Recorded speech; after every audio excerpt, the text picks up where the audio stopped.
I think the list of kind of risks is getting diminished. And at the same time, the amount of demand, like the amount of institutional money just sitting on the sidelines, waiting for this next bill to land, these are the big institutions I talk to, they're holding 1% of the portfolio in Bitcoin. And I'm like, what would it be to 5 to 10? And they say regulatory clarity, that's it.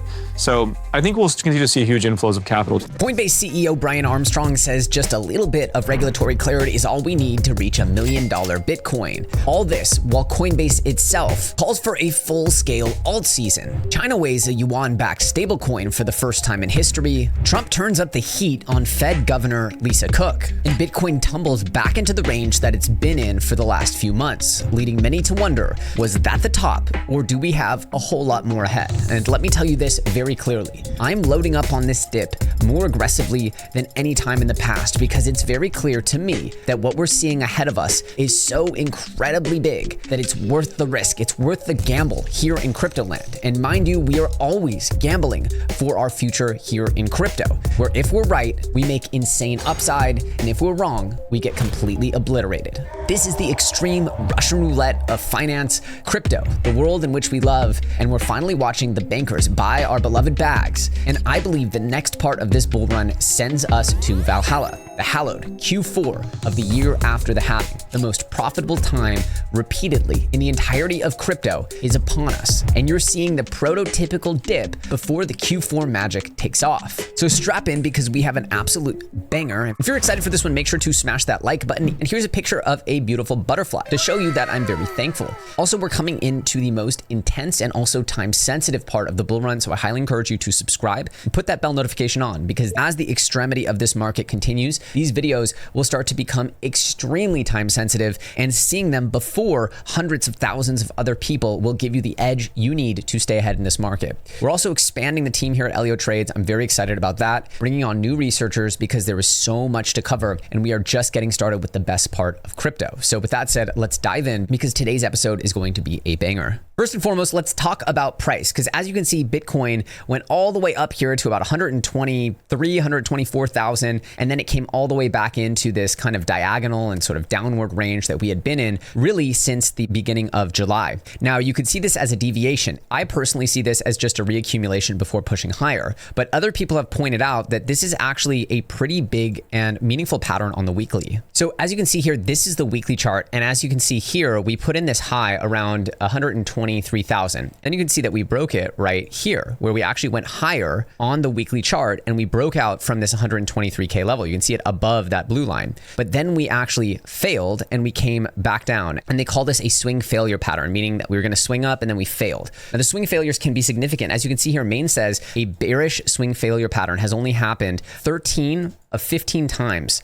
There's been a huge reaction on the weekly. And he said it's only happened 15 times in the last 5 years. As you can see here in 2021, we swing failed in May, and then we came all the way down. We did it again at the bottom, and then we, swing succeeded, I guess, came all the way up, happened again. You can see that this was the ultimate top in 2021. And then it's happened a few times along the run up here, actually both times on these sideways ranges where we've gotten a poke up and then we collapse. Poke up above and then we collapse. So this can happen here. And the question is, does this mean that we're going to come all the way down? Both of the times these happened earlier in 2024, at the beginning of 2024, and then at the end of 2024, these were huge opportunities to then buy the lows, and they did not represent the end of the cycle. So no, I don't think this is the end of the cycle. This is an amazing time to stock up. But again, it's important to realize that these are significant technical things. But in my head, we're just looking at the same thing that we've been looking at, which is you have a high and a low. And if we break down here, that would probably be, as we're getting into like the 100,000 to 110,000, that would be when everyone freaks out and probably the amazing time to buy and load up for the next run.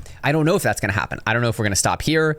We had a nice little bounce off the lows twice now. If you can see, this is actually higher. So you could say this is a higher high on the recovery. I don't know. But my point is right now, people are freaking out over the technicals, which is creating the opportunity in the market that I'm going to be using to stack up alts. And I'm not expecting a short resolution. I'm expecting for this to send itself upwards somewhere at the end of September or maybe even October. And that's when we're going to get the real fireworks that are going to end this bull run. Now, if it happens sooner, of course, the September weakness seems to have come early in August. So maybe the October surprise will happen in September. Again, who cares? The point is that we're going to stay invested. We're going to stay long until we are given a real reason that this bull run is over. And this is not it. I love the take by Capital Flows here. I'd rather buy the dip all the way up and get stopped out at the end of the bull market than be sitting in cash with fear of every all-time high being the cycle top. And he has here the meme of the Wojak saying, hey, we should short stocks, and the Pepe saying, you're fired. Essentially, this is not the time to be bearish. Everything on the macro backdrop signals that assets should continue higher, and especially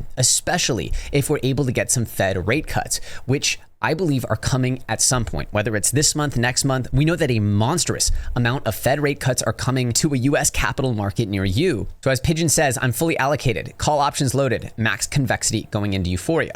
Now, what I wanted to point out here is that Coinbase actually put out this research piece where they called for a full-blown altcoin season. They said altcoin season cometh. Cometh, baby, cometh. They say, in summary, we think current market conditions now suggest a potential shift to a full-scale altcoin season. Many have debated whether Fed rate cuts in September could represent a local top for crypto markets. We don't think so. With significant retail capital sitting on the sidelines and money markets over $7 trillion and other places, we think Fed easing could unlock greater capital retail participation in the medium term. They were saying it's good to focus on ETH, but there are other areas like Arbitrum, ENA, Lido, OP, all are essentially ETH betas. Now, I actually am going to talk about some ETH betas today, but this is the key. Right now, we're finally seeing the rotation to ETH. I also don't think this is the cycle top, but here is my prediction for what comes next. I think we are going to have another big move by BTC. I think it's going to be something pretty significant, and it'll probably get us up to about the 150K range. Anything from, 135 to me to 160, this is all in range. I don't know if this is exactly the numbers, but anyway, I'm looking for another leg up, and then I'm looking for alts to really take over. And if that happens, that to me would signal that we're probably in some of the last phases of the bull run, and I'll be looking to start taking profits aggressively. So I'm positioning now to start selling then. Again, as many of you know, I've been positioned for like 2 years, 3 years, but that's not the point. So the big question is this Fed rate cut going to come in September? Because there's potentially doubts about this, as we just heard some whispers from the Fed officials saying several have noted concerns about elevated asset valuations, meaning that they might not see this moment as one in which they need to cut rates. In fact, they might see some risks of inflation, or asset inflation in this case, as a higher risk than actually the recession. So this is something that actually Capital Flows has been talking about. So I encourage you to check out their content. But meanwhile, you have big banks calling for as many as 4 rate cuts before the end of 2025, which would bring the benchmark down to about 3.25 to 3.5%, a massive cut here, essentially a full percentage point of interest rates cut, which would drive money out of bonds, or at least short-term bonds, and into assets like stocks and crypto. Now, the game has actually gotten even more crazy, because what we've seen here is that Trump is stepping up the pressure on the Fed, and in this case, they are going after someone named Lisa Cook. Now, apparently for tax purposes, or for tax benefits, Lisa Cook in 2021 claimed 2 different rental properties or properties as her primary residence, and these were done just 2 weeks apart, and now people are wondering whether or not she essentially committed some fraud, and essentially they're going after Lisa because she's one more vote that they can use to push the Federal Reserve towards rate cuts. Now, just so you know, the way this works is that last time they debated, there was a 9-2 vote, and there is a very rare and very tiny history of any dissenting votes in the Federal Reserve on interest rates. So this was already historic that 2 Fed governors stepped up and said, hey, we actually think there should be rate cuts here, and we disagree. So the 9-2 is actually significant that not all 11 voted together. Now, if Lisa Cook is able to be ousted by Trump through this action of accusing her of fraud, and that this actually turns out to get her to step aside, they will put someone in that is most likely going to have the cut to zero mentality. So it would become an 8-3 instead of a 9-2. Again, this isn't to show that this is a single fix, but it just shows you that the Trump administration is looking to put the max amount of pressure to get the rate cuts that they want. So effectively, the Trump administration is stepping up their pressure and obviously pursuing other paths here to eventually get the rate cuts. The point is that they're coming. They're either coming today, or they're coming as soon as the Fed chair is replaced in May of 2026. That is the ultimate final moment that we look to for rate cuts. But chances are there would be soft amounts of cuts along the way, as at a certain level, I guess it would just be seen as being far too stubborn by Jerome Powell. I just don't see that as likely. But who knows? Worst case, it's a few months away in May. Best case, it's coming sooner and giving us this fuel for the last leg of the bull run. But I do want to put out some, I guess, ideas here, which is what we've seen out of Bitcoin since the bottom in really 2022. And let me go ahead and switch to a weekly chart here. What we've seen out of Bitcoin since the bottom in 2022 is this sort of stair-steppy behavior, where essentially there will be these dynamic moments where Bitcoin will, break out, and then we'll see this consolidation back to, some midpoint of the breakout. Then we'll see a breakout. Then you'll see the consolidation back to, essentially the original breakout. And we saw it happen again and come all the way down. And it happened once again to the breakout level. So we've seen this sort of stair-step consolidation thing out of Bitcoin pretty much nonstop for the last several years. And the question remains, are we going to get this sort of euphoric pump up here into the crazy zone and then this crazy alt season? Or are we going to see maybe just more of the same? Are we just going to see another stair-step and then another stair-step and then another stair-step? Is that going to be the way that this continues well into 2026? Because if so, then we might see their interest rate cuts. If they don't come this year, maybe that just extends the cycle deeply into 2026, where all of a sudden risk starts rushing into the markets and it just takes a lot longer. That would be the super cycle. To me, I'm kind of rooting for that. As much as I want the instant gratification of being rich overnight, I'm also very aware that the longer this goes, the higher the price targets and the more money we'll all make, even if it's a little agonizing. So I do believe that this is the chance to load up before the next leg, but the next leg might also have another chance to load after that, and so on. And as those interest rates get cut, the chances of things flowing more and more and more into altcoins is there. And so I think that that would be the moment we'd see extreme risk, AI, gaming, NFTs, all those crazy narratives. But for now, I want to focus on the narratives that are pumping today, that are getting the institutional backing and the excitement today, because those are the ones that are going to continue to accelerate in this next phase in the immediate term. And as that behavior starts to move out the risk curve, we'll make you aware of it. But for now, I'm mostly just positioned in those long tiers, so those are long risk curve alts. And I'm really hyper concentrated in ETH and ETH betas, majors, and yield. Let me go through these because this is the major categories that I think are the places to focus on for the next short while in crypto. Now, before we get into it, I wanted to shout out our partner of the channel, Blowfin. Now, if you are a trader, to me, Blowfin is one of the absolute best places to trade. They have no KYC if you're American, very reputable, and I'm actually going to be sweetening the deal. And we're going to be, over the next several months, airdropping 100,000 super tokens to people who sign up and trade on my link. There's also an amazing sign up and deposit bonus that they have of up to $100,000. And the exchange is just amazing. It's great to use. But if you want to be eligible, you can trade as you normally do. And you can also be eligible to receive some massive and sweet super airdrops. I'm going to be giving out $1,000 in super to several users who sign up and actively trade on this link. So if you want to be eligible, hop in. Of course, at the end of this term, I'm also going to be forming a little group here of the best traders who are using my link, and we can share trade ideas and help navigate the market in a very small and elite private chat. Again, not paid. I'm just trying to link up with the best and smartest traders in my community. That being said, check out the promotion. And next week, we're going to check back to see who's joined under this link, and you can earn yourself a sweet super airdrop. Once again, shout out to Blowfin for partnering with the channel.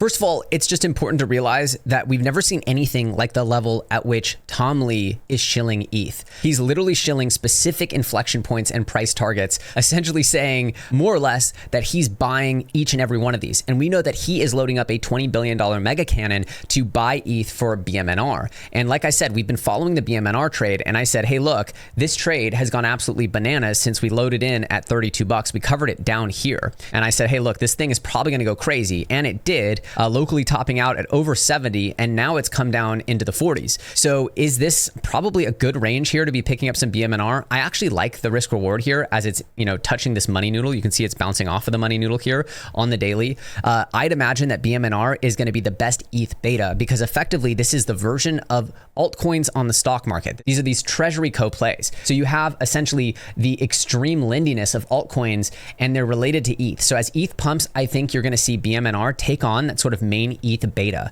right? So I'm looking to add to ETH. I'm also looking to add to BMNR. As you can see, ETH down here at the 4,000 range. Again, you can see it played perfectly off this prior all-time high breakout. But to me, the real thing is you should have been stacking up ETH all the way through here, like we told you to. If you're late, I think you add a little bit of ETH, but you also have a chance to sort of get back into BMNR in value ranges. Again, this is much higher risk than ETH, but I just think it's going to work well. And this is how the stock market has been processing things. So this is a unique opportunity to participate in the ETH adoption by Wall Street. And it's really, really amazing. In other news, you can see Coinbase is really respecting this sort of broadening channel. And in my opinion, if it comes down here to this, sub $300 range, it's a good deal. I don't know if it will, but you can see that it completely has retraced a lot of this, and coin is coming back into what I can say is probably good value zones. Again, this is what I consider a major. So now let's get to the real alpha. Smash that like button if you want to know the coins that we're buying, because just a few weeks ago,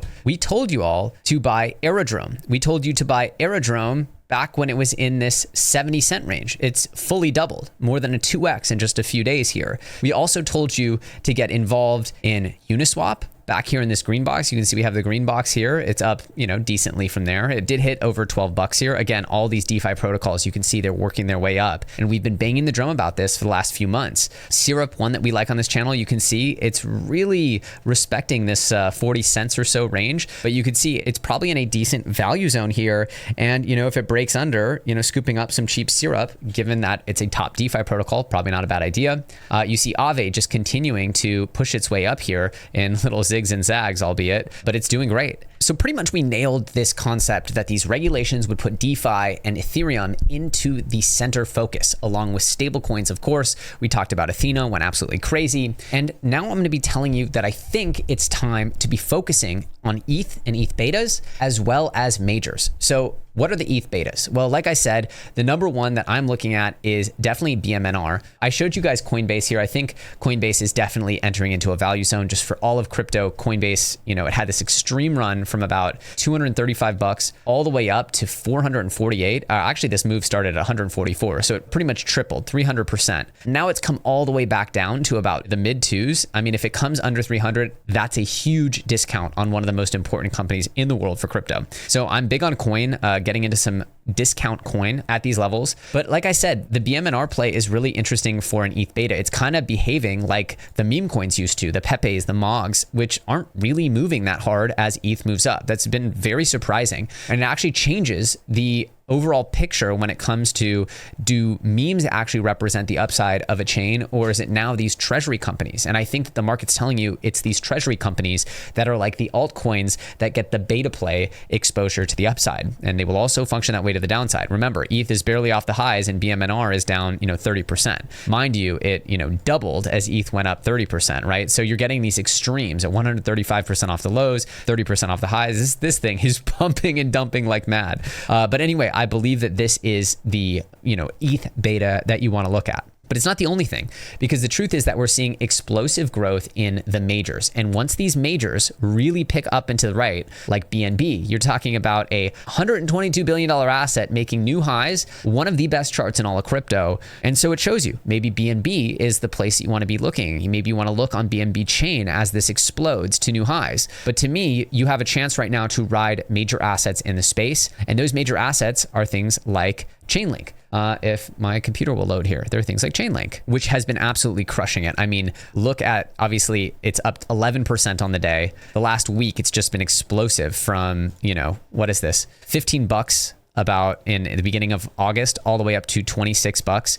This is the first time we've seen Chainlink really do this since the last run. Mind you, it peaked at, 50 bucks last time. This thing might go up to a few $100 this cycle. I mean, Chainlink is core to the real world asset stuff. It's core to a lot of this stuff. And you see Sergey out there in Washington rubbing elbows with the president. You also have Toncoin. I think Toncoin is one of the better plays in the market because they now have this treasury co-vehicle. I'm not sure if there's something that might work against Ton of being an offshore organization, but to me, Ton is definitely, you can see it's settled all the way back to its sort of pre-2024 pump. This is almost 2023 levels. Pretty much. You have $3.28 Ton. This is wildly undervalued in my opinion. And so Ton being the 21st biggest blockchain, I think this is a value spot. As I've been saying for like what feels like forever, Avalanche is in deep value territory. I think this thing hits triple digits again. That's a 4x from here. I think that Cardano is in pretty good value territory. You can see that it wants to get back over that dollar, head back to its prior highs of, I think, what was this, $3 or so. And then you also have Solana, of course, which is still trudging up. And we all know Solana is going to still be one of the main stories of the bull run. So these are all your majors. They're doing well. And in my opinion, they're in great value zones.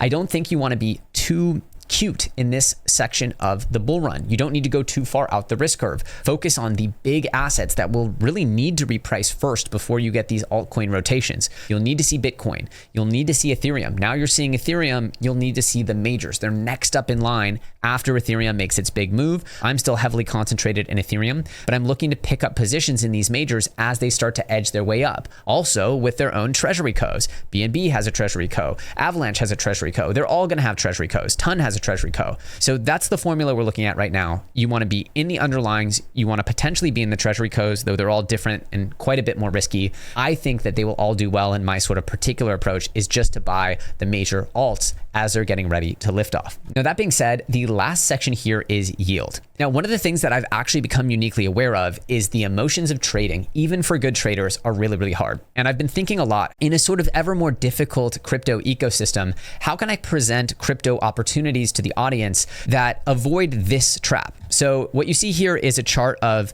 the South Sea stock in the 1700s, and this is Isaac Newton, one of the smartest guys in history, still buys the top and gets rug pulled. And if we click in on this, what you'll see here is that Newton invests a bit at the beginning of the bull run for the South Sea stock. And then he invests, or he exited happy after the next move up. Then all of Newton's friends start getting rich on this parabolic rise. Then he re-enters near the top, and a few years later, he exits at the bottom completely broke. And this is the story of most crypto investors, is maybe you make a bit of money, but then you come back in size, you get greedy, the emotions play with you, and even the smartest guy in the world gets completely destroyed. And he said, upon reflection of his financial misadventure, ruefully remarked, "I can calculate the movements of the stars, but not the madness of men." And this is a good example of why it's very difficult to trade. And for that reason, we're going to be talking about on-chain yield, because a lot of people have no idea, no understanding of what's been built here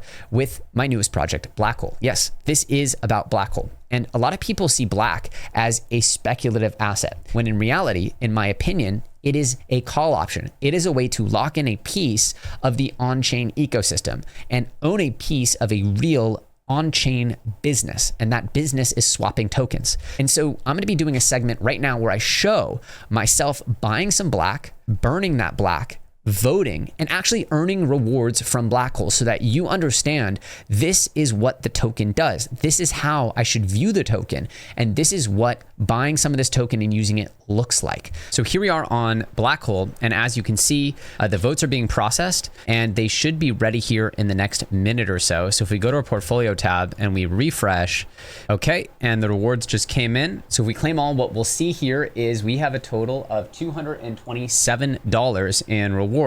So we go ahead and sign, and there you go. So if we do a little math here, what you saw is that we put in $10,000. And if we divide that here by $227, which is what we just got back, and this is what we're getting paid per week, then it takes us 44 weeks to get repaid, which is way less than a year. Where this gets crazy is that Black Hole has just released the Escape Velocity rebate program, where essentially if you burn tokens, they're going to be bonusing those tokens with more VE Black. Essentially, you're going to get more for your burn. And there's actually a dashboard to track this. So there's 15 days left, and 6 million V Black will go out. So this will get updated as more and more people burn tokens. But as you can see, people are getting a bonus of about 110%. So that's over 2x what they burned, meaning that your 40 weeks would actually be 20 weeks or less. But the truth is that this will probably normalize down. If other protocols are a good guide, then this might come down to 30 to 50%. But say this comes down to 30 to 50%, well, this would be times 0.6, just to give you an example. So that would be a 40% at middle grade. So this could come down to maybe 26 weeks, or maybe if it was 0.67, or if it was just 33% or whatever, that would be 30 weeks. But essentially 30 weeks is really no time at all. That's only half a year. And then you've gotten completely paid back on your initial investment, and everything from that point on is passive income. So essentially you're making more than 100% per year yield. And I know what you're thinking, is that realistic? Is that sustainable? And the answer is actually yes. If you see here on Avalanche, despite the drop in token value, what you see is that revenue of all applications on Avalanche, if you see revenue 24 hours, Black Hole is the number one. It's bigger than every other protocol on Avalanche combined. And if you go to all of DeFi Llama, what you'll see is that the holders revenue 24 hours, meaning the amount of revenue that gets paid back to holders across all DeFi, all chains, Blackhole is actually in the top 10 here. And the king, the original V33 DEX that proved this model, is Aerodrome here in the number 4 spot. And as you can see, Aerodrome, if you look at holder revenue, and this is through good times and bad times, has ebbed and flowed, but it's consistently been pretty productive. And as you can see, it exploded here as base chain exploded and then it contracted. So the same will be true here for Blackhole, which it will do very well if Avalanche expands, and it will not do as well if Avalanche contracts. It's just normal. So all things said and done here, if this ends up being the case that about 30 weeks to make your money back, and that assumes that revenues are consistent and then the token price that I bought in is consistent. Again, if token price goes up, this will take longer. If token price goes down, this is even shorter. And at a certain point, it's just free money. So people will jump in and there will be an equilibrium price here where the market says, okay, we don't want to let this go any lower because this is just too juicy. But the key thing to remember is if alt season kicks in and Avalanche explodes, then revenues and holder revenues to people who have burned their black tokens will go up dramatically. And if revenues go up 5 or 10x, then your 9-month payback might actually be 1 month of payback. Conversely, if they go down, they go down. Though to be honest, I mean, look, Avalanche is still kind of at the lows here. This isn't any kind of excitement. It's much more likely, I think, for Avalanche to experience upside than a significant downturn. You can see it's at range lows that it's been at throughout the entire bear market pretty much. Now, what I'm actually going to do here is swap everything I have into black. So I'm actually just going to buy myself more black and burn it. And that way you can see that actually by looping it like this and by compounding, as they say, all of your tokens into black, you can even speed up the pace of repayment because you're going to be increasing your yield week over week. As you can see, some of these rewards came in and wrapped ETH, this type of stuff. So there is always going to be random stuff where maybe you decide you want to leave it in wrapped ETH. I'm personally just going to show you how to compound everything back to black. So now we've taken home in just this 1 week, another 739.42 black, which I will then use to increase my locks. And this right now is paused up until I think the next few minutes here. And once this unlocks, I'm going to increase my lock and the 739 black will get a 10% boost. So it will become over 800 black that I can then increase this NFT. I'll increase this from 35,500 to 36,300 voting power. So 813 black is what I will end up with in more voting power. Now check it out. Here's what I got effectively back in yield. As I got in 1 week, 2.29% yield, right? And I multiplied my stack by 1.02.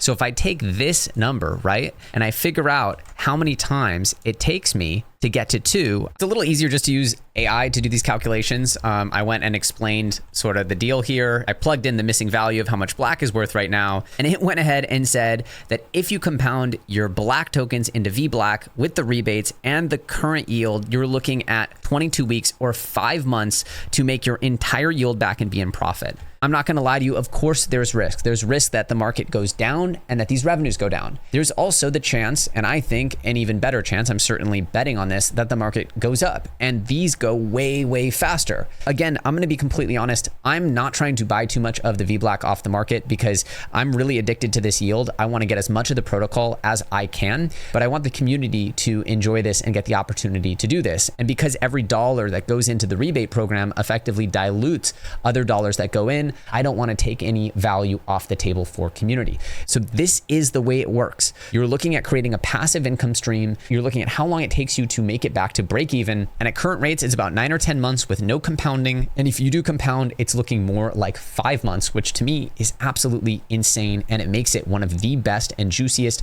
yield products in the entire crypto space, probably in the world. Again, I'm really excited to see this product grow, but I wanted to make this video because I don't think anyone truly understands how black works, converted into VBlack, and how it earns you yield with the voting and the distribution. Remember, once you burn your black tokens, you are no longer diluted by new emissions. So you will always maintain that same percent of the total rewards and votes that come out of the protocol. Anyways, I hope you enjoyed this, learning about how to vote and earn rewards from Blackhole. I truly think this is one of the most juicy and honestly downright insane opportunities staring you right in the eyes in the market. I sincerely hope a lot of community learn about this and can benefit from it, because the benefit of this is you no longer need to try to time the market. You will be making less money in the slow times and more money in the fast times, but you no longer need to constantly hit sell when the market's up, time the market, or play with the emotions. You'll just make more money in the good times and you'll make less money in the bad times, but you'll still have dry powder coming in. I think it's amazing, and I think people spend their whole lives trying to set up passive revenue,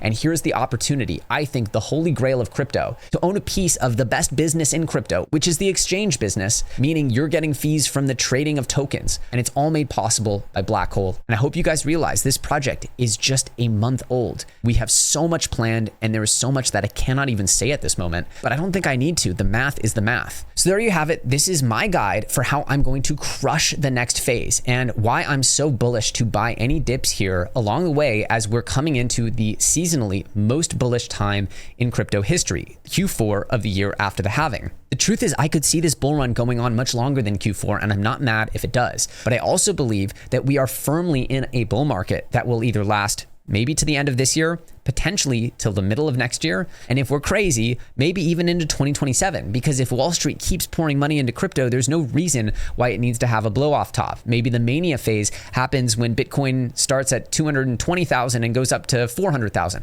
I have no idea. But the reality is right now, I'm still super bullish. I'm buying the dips, and I'm excited to explore the major assets which are getting their own Wall Street repricing, just the way Bitcoin has. And I believe this is a very special moment for crypto, despite the fact that all cryptos are risky, despite the fact that we know all crypto can and still very well might reprice downwards 50, 60, 80, sometimes 100%, all the way to zero. The reality is that it is a gamble that I believe is worth it. You need to be comfortable with your own risk because nothing in life is risk-free, and certainly not making 100% APR yield that comes with additional risk with things like Black Hole. But I believe that these systems can become sustainable. And if they are, I believe this is an incredible opportunity for this audience to add a passive income stream in crypto before the world truly understands just how important these mechanisms and systems and protocols are, and just before these get priced way higher. Because I don't think 100% APR for a sustainable system is going to last into the future. I think those deals will get snapped up.